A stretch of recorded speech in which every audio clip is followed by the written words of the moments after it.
Hello, and welcome to this week's edition of Healing Conversations with Coach Vee. I'm Coach Vee, certified life coach and personal growth expert with SVM Initiatives, LLC.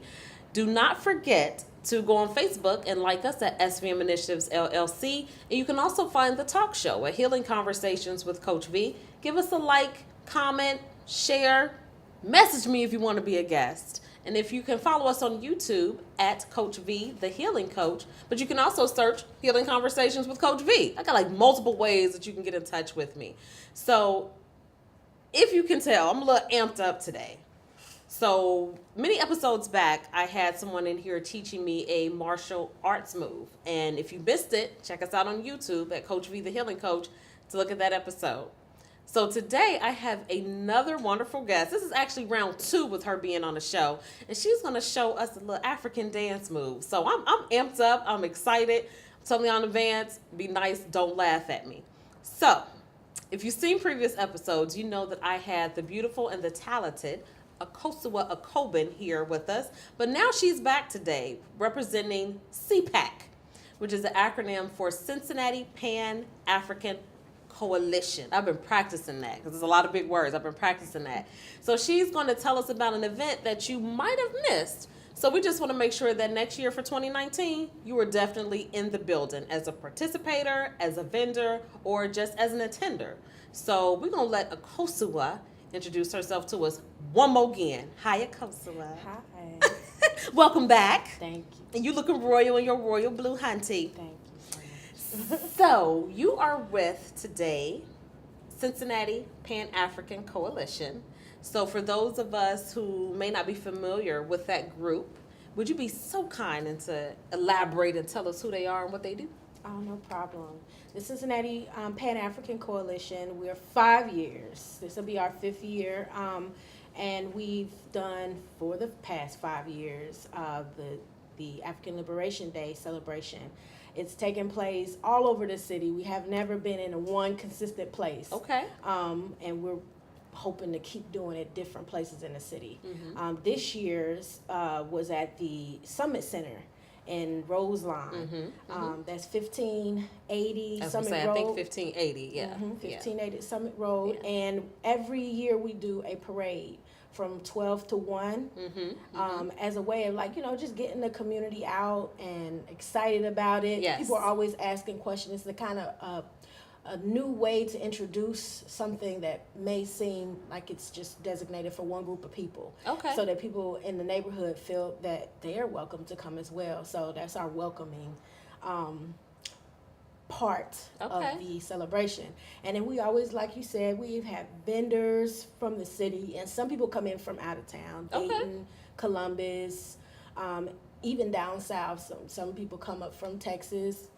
It just really all depends. So it's a big deal. Because it's an international event. It Okay. happens all over the United States, as well as different countries, and Africa hosts African Liberation Day. Okay.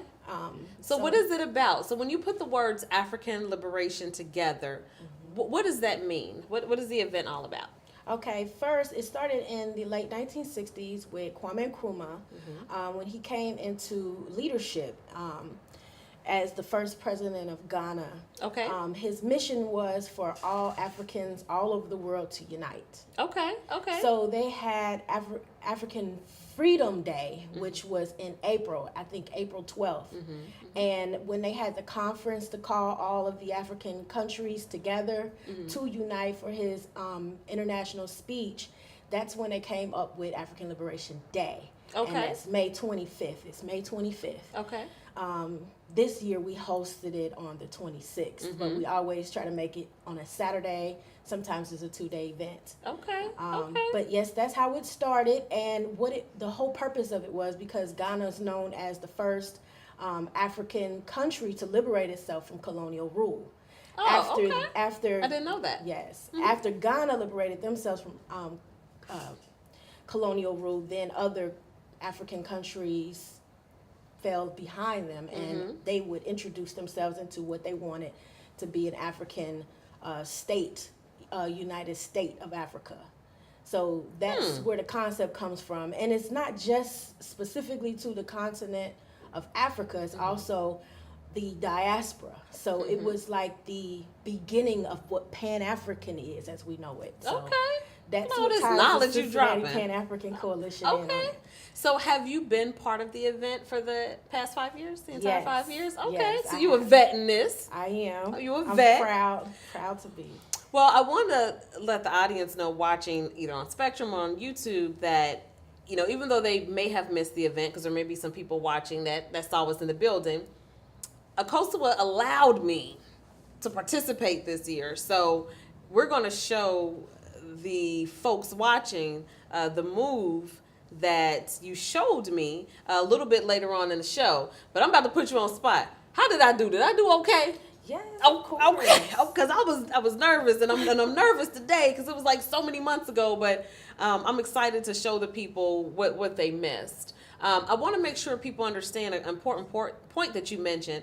I get the impression, and I got the impression while I was there, with just the different cultures and the music and, you know, the vendors there, that the whole movement is strictly about unity. And you mentioned that when you were letting us know about the history of how the African Liberation Day got started. Since the 5 years you've been there, are you able to comment, or have you seen any particular cases about how unity was spread throughout the community? Because like you said, the locations have changed over the past 5 years. So what was the crowd made up of over the past 5 years? Just African people? Just what all did you get to see?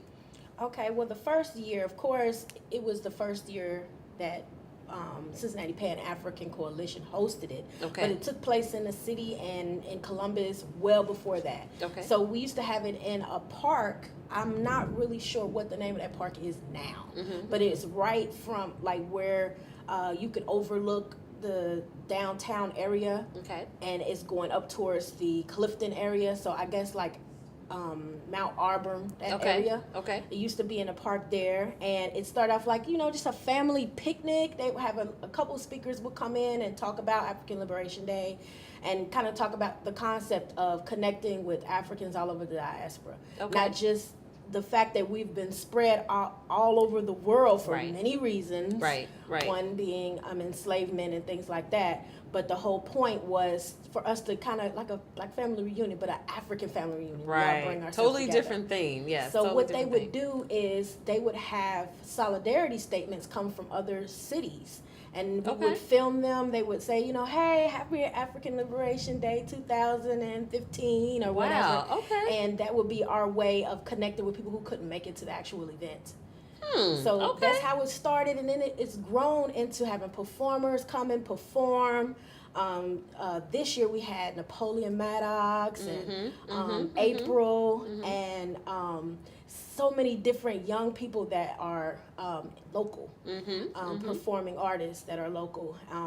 And the vending has always been a part of it. It started small with like 6 vendors, and now we've grown into 20, sometimes 25 vendors, indoor and outdoor, depending on the facility. Okay. So, and also we started doing naming ceremonies. Now people come, and if they feel that they have connected with a particular African culture, they may change their name. Wow. Okay. And so it's serious business. Yes, okay.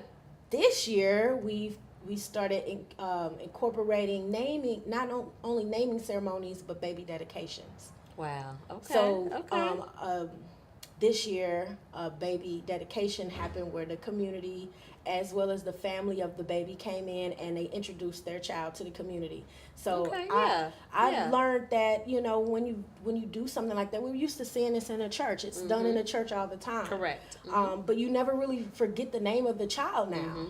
So the children that went through the baby dedication, I remember their names, and I've seen them grow up, and I'm like, wow, I remember when I was at your dedication. Yeah. It's just a real live way of connecting with people, and it not just being a slogan or just one-time thing, you know? Right. So I've seen it grow from small to now we're a larger group, and we have more vendors, and we have more acts, and we're having art galleries and all things like that. So I hope that.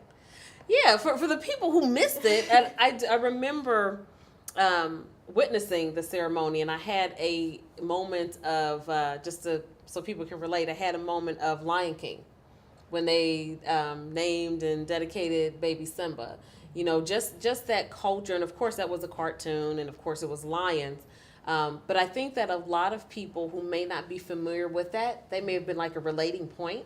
And so that maybe next year, if, you know, we got some mommies out there that's carrying, or if you feel, as Akosua said, attached to a different culture, plan to come out next year and get you a good, wholesome name. You know, plan to come out next year. I do remember, too, the vendors. I would love to talk about the vendors and the different items that were there, and the food, and, you know, I want to make sure people understand, like, this is more than just entertainment per se. I want them to know that there's history there, that there's knowledge there, good networking opportunities, and then, more importantly, it's for the culture. I love that phrase. It's for the culture. So let's talk about a little bit some of the vendors that were there and some of the things that we saw. Okay, well, we had some vendors that do that make their own clothing, from African print clothing to just everyday comfortable clothing and handbags, handmade jewelry, handmade soaps, and shea butters and things like that, skincare products. Also artists.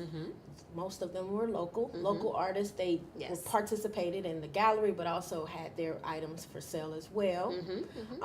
And as far as food, we had food trucks out there, stuff for the kids, like carnival type foods, but also people who do vegan, vegetarian cuisine, that was also there, and sweets. Yes, plenty gotta have sweets. that. Okay, yeah, gotta have that. And books, and you know, all kind of things that if you want to learn more about the culture, if you want to learn more about the beginning of African Liberation Day, a lot of vendors were there selling books about Kwame Nkrumah, Malcolm X, and all different things like that, and you know, educational books for children as well.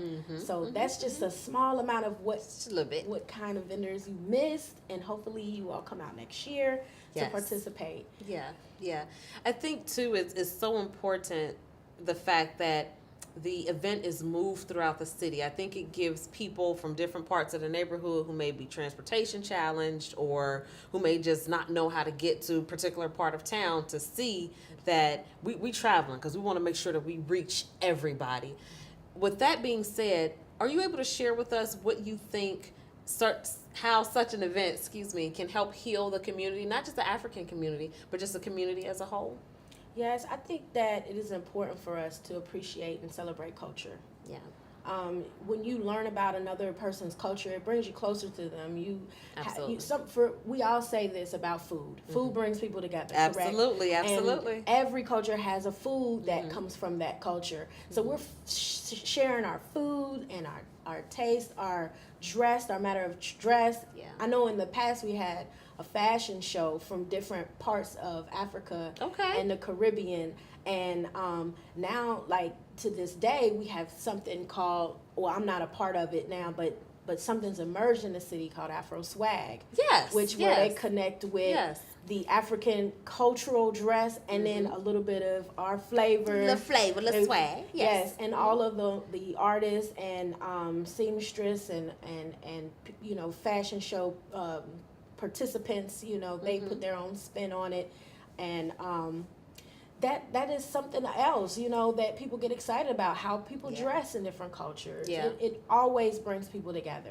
And a lot of times we have perspectives or prejudices against people based off what we've heard, not based off what we've learned. True. And sometimes when you learn about a culture, it makes you look further into it. Right. You know, when you learn of something and you think, oh, wow, that's unique, or it's similar to the way Asian people celebrate and the way Asian people eat and interact. Culture, You know, so I think that brings people together. It makes people interested in more than just what they've heard of you.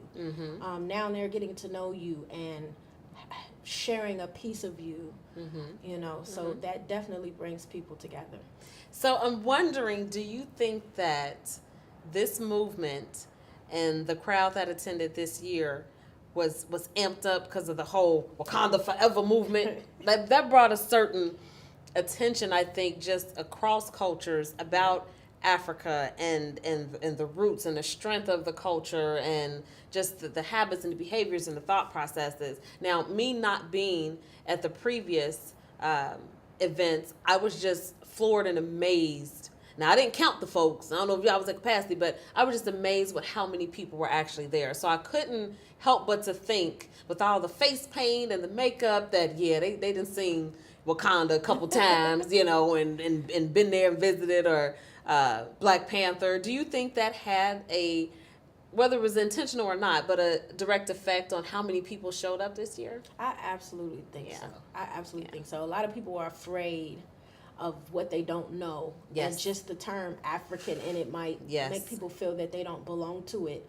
And that movie actually made people feel like, yes, a part of me, that is me. That's who I am. Yes. So not only did it bring out a bigger crowd, but a lot of young people were more interested in participating. It was amazing. When we were looking for local talent, people were saying, I'll be honored to be a part of it. So many artists wanted to sign up that we had to put a cap on it because it was only till 5:00. Right. So we had to put a cap on it, and it just really felt bad in a way that we had to turn people away. Yeah. But we made sure to say, you know, still come out, still celebrate with us. Hey, you know, might be some impromptu that you want to do out there. Never, you know, I never wanted to turn anyone away. I never seen it getting that big. And now, like, sky's the limit. People are into the culture, they're learning more about who they are, and they are proud of who they are. Right. And I could say that definitely came from the Black Panther movie. Yes, Wakanda Forever. Yes. I think that it's important because I feel as if just coming up in grade school and high school and post-secondary school and just working in different environments, I feel like for a period of time, whether it was conscious or unconscious, that the African American community as a whole didn't know their culture, got away from their culture, forgot their culture, you know, all these different reasons behind it. But the bottom line is the culture wasn't embraced. I think that events like this kind of help us remember and want us to explore. And like you said, that there were so many young people there, whether they came because they got their interest piqued due to Black Panther, or whether they came because they studied something in school and it quite didn't sound right, so they want to go find out for themselves. I think that getting back to our roots, back to our culture, was a huge success of the event. What do you think about that? I absolutely think so. You had mentioned something not too long into our conversation about how the baby dedication reminded you of Simba. Yes. And what a lot of people don't know is that Simba actually was a historical figure, not that name. Okay. But there was someone called Sundiata Keita. Okay. Sundiata, my son is named after him. Okay. No wonder you say it so seamlessly. Okay. Sundiata Keita, he was the emperor of Mali. Okay. The Mali Empire.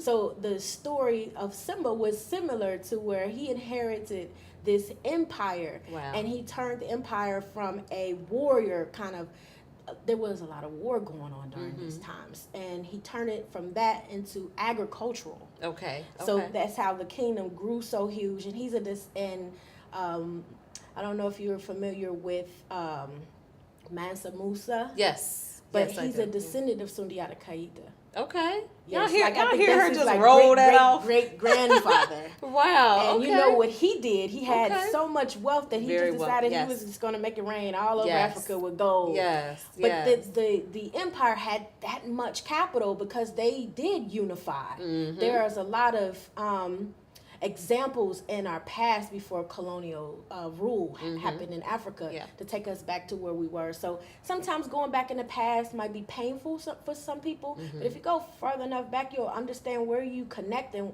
what you need to be doing now. True. And that's another reminder of what African liberation is even though all Africans worldwide are not necessarily free or where they want to be, there's hope in unity. If Yes. we come together Yes. and we bring our resources together, we can be greater than the Empire of Mali, which was the most wealthy empire in the world. Yes. So yes, there's so much. There's so much that we can learn from it, and it's nothing boring about our culture. Say that. Nothing at all. So much. Nothing at all. Especially a very passionate part of it is dance. Like, you know, African people love to dance. Yes. All over the world, we love Yes. to dance. And all of our dances have meanings, even the ones that we're like, what are they doing that for? What does that What does that mean? We know it has meaning, even though we might not understand. True. Gives a chance for even young people to kind of show us what they're doing with the dances nowadays. There's nothing new under the sun. Exactly. We're constantly speaking through dance. Yep. And I would love for people to come next year and express that. Yes. We're not just, you don't have to feel like, well, I don't know anything about African dance or African music or African culture. If you're African, then you bring yourself and you give a little bit about what you do or present a little bit about what you do, and that's African. Period. Exactly. Now, I know that there is a Facebook page. Yes. Can you tell everybody? Because I think that's a good way for them to keep track of next year's event so they don't miss out, especially if it's growing so big that there's cutoff for talent. People need to get in early. So how can they reach out for y'all on Facebook? They can find us at the Cincinnati Pan-African Coalition on Facebook. We also have a Gmail account, which is CPAC. That's Cincy with the I. Yes. Instead of a Y. PAC at gmail.com. And we always keep updates. So when it's approaching, we'll talk about it. And then we also have other cultural events that we do throughout the year. Where we collaborate with other organizations like Garvey Day Celebration, which is in August. So, if you get the chance, please. Heads up, y'all got notice. Look on the page and find out what's going on in August. You would be amazed of all the different things that go on in the city. So I'm learning so much because I wasn't aware about I don't even want to try to butcher your son's name. But yeah, that. I wasn't aware of that. And I wasn't aware of the partnership, I guess I could say, with CPAC with other events here in the city. So they definitely need to like y'all on Facebook so they can keep track and not miss out on anything. Leading up to African Liberation Day 2019, leading up to it. So what type of vendors does the event look for? I know local. Yes. I heard that. But not necessarily. It doesn't have to be anyone local. If people are willing to make the trip down, they just need to give us some notice. Maybe we can help with accommodations and things like that. Vending fees are very, very reasonable, so people don't have to worry about spending so much when they come to the city. Because, we would hate to bring people here and then charge an arm and a leg. But most of the vendors are local. They don't have storefronts, so they rely on these type of events throughout the year to, make income. And a lot of them are constant. So you'll see them at several events. For example, the Sweet and Natural Fest that happened. That just happened. Yes. A lot of those vendors also come to African Liberation Day. It's always new people and switch back and forth when they find out that the Sweet and Natural Fest happens every year. They come over and participate in that. So with these events, with the coalition is trying to partner with other organizations for the fact that we can benefit each other. Our vendors can come to your event, and your vendors can come to ours, and vice versa. And everybody's happy. I keep hearing this recurring theme, very blatant, about unity. I keep hearing it. I keep hearing the unity. So, which is a huge part of healing. Which is a huge part of healing. So I hope everybody got all the tidbits and details on how to find y'all on Facebook, because I want to make sure that they see the dance that we did, and we'll see if I remember the moves. Y'all just watch Akosua. Just watch her. So we gonna get up and stand in this little space right here. So can you introduce and tell the people what the dance is, what it's called, and because our time went so fast, but I wanted to make sure that people have an opportunity to know in advance for 2019, not to miss it. So, tell them what this dance is called. And this is a welcoming dance that's usually performed at social gatherings and such. African Liberation Day. It's called Funga Alafia. which means welcome to everyone.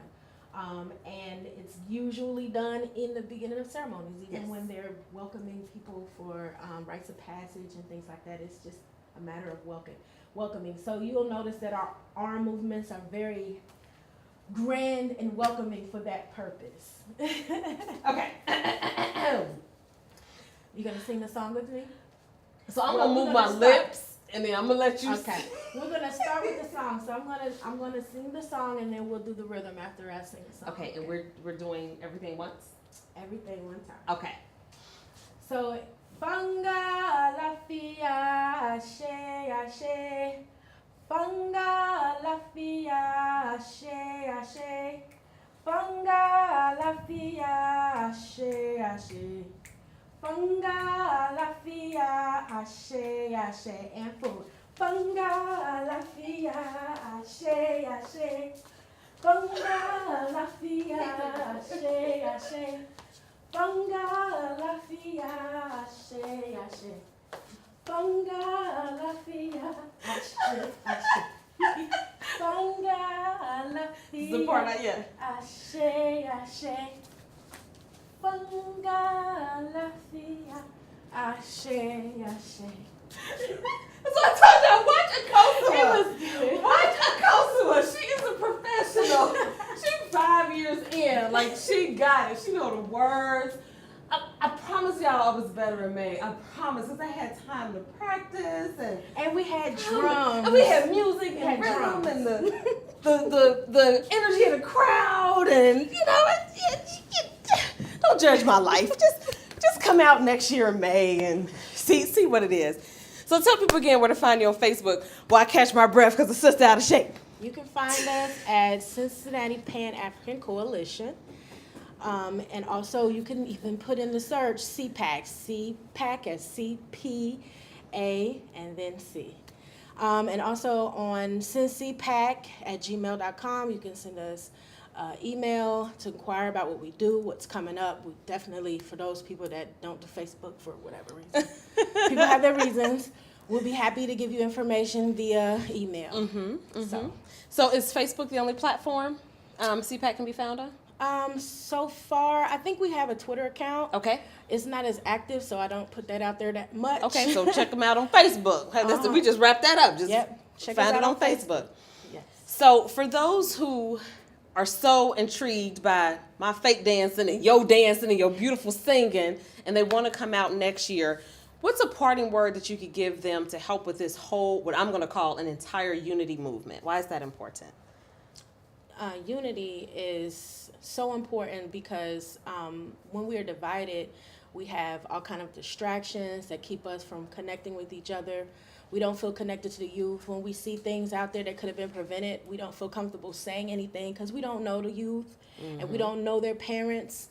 But when we're united and we know, like from the culture, that this is how we approach a young person who is heading into trouble, or this is how we approach a person that's we're trying to prevent conflict, we feel a lot more confident with all of us sharing. With all of us sharing our culture, with all of us feeling that we belong here and feeling like we have a piece of Cincinnati that belongs to us. Cincinnati is our home, and a lot of people come here and they say that we are very divided. Even like the performing artists feel that way. So with what CPAC does and what the African Liberation Day does, not only bring Cincinnati together, but it lets us know we are part of a huge global network. Yes, it's of all Africans about everywhere. Yes, it's all about unity. So make sure y'all look them up on Facebook at CPAC Cincinnati Pan-African Coalition. This is Akosua Akoben in the building, showering us with so much grace and unity. So we're done. So thank you for watching Healing Conversations with Coach Vee. I'm Coach Vee, certified life coach and personal growth expert, and on the side, African dancer. We'll see you next time.